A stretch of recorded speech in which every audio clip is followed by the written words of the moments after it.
हाँ जी अंकल जी, ਅਸੀਂ एक गल करनी सी ਤੁਹਾਡੇ ਨਾਲ। जी जी अगर कोई मतलब शोहर अपनी बीवी ने तीनों ही तलाक इको बारी दे दे हाँ हाँ ते ओदे विच हलाले दी जे किसी किस्म दी कोई गुंजाइश है?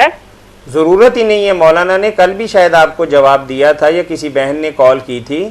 मौलाना ने फरमाया था, दोबारा मेरी वो बहनें और भाई सुन लें कि अगर एक ही मजलिस के अंदर 3 तलाक़ें दी गई हैं तो शरीयत इस्लामिया की रोशनी के अंदर सिर्फ एक ही तलाक शुमार होगी। तो हमें तो हर किसी ने यही कह के जुदा कर दिया कि आपको तलाक हो ना गई है। मेरी बहन सुन ले, अगर उसने 3 तलाकें दी हैं ना या ज़्यादा दी हैं या जितनी जी चाह दी है वो एक ही है। एक तलाक होने का ये मतलब है कि अगर 3 हैज नहीं आए तो वापस ले सकता तलाक। वो इतना ही कह दे दो। उन्होंने तलाक वापस भी ले ली थी, फिर भी ना उस गांव वालों ने हमारी सुलह नहीं, आप बात सुने ना, गांव वाले जहन्नम में जाएं शरीयत के मुताबिक। आप तो अपना रिश्ता हलाल करें ना।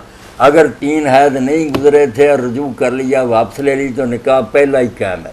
अगर कुछ माह हो जाए ज्यादा, अगर सुन रहे ना बात, हो मैं मेरी बहन बात कर रहा हूँ, आपकी बात पूरी ना हो तो फिर पूछे, मैं छोड़ता नहीं कसर है। 3 हैज नहीं आए और उसके अंदर रुजू कर लिया तो बात ठीक है।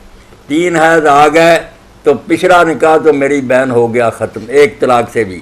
मगर आपका फिर निकाह डायरेक्ट बगैर किसी हलाला के हो सकता है। हो सकता है। अगर कोई ना जालम करे तो हमारे पास आ जाए, हम करके मोहर लगा कर आपको देंगे कि आपका निकाह बिल्कुल। हम आपको तहरीरी फतवा और उसकी गुंजाइश और कुरान और सुन्नत की रोशनी में उसके दलाइल लिख के आपको देंगे। फिर आपके गांव वाले कैसे नहीं देख लें कि 3 हैज के बाद अगर है तो फिर दोबारा निकाह अपना करवा लें और कुछ नहीं करना पड़ेगा, फिर ना वैसे ही रहे। और अगर 3 हैज के अंदर अंदर रुजू कर लिया था तो फिर ठीक। और हम राब्ता कहाँ पे करें? आप किधर होते हैं?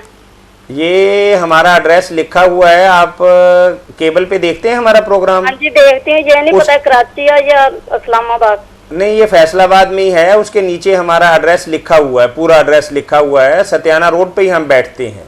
अच्छा जी, खुदा हाफिज। जी खुदा हाफिज।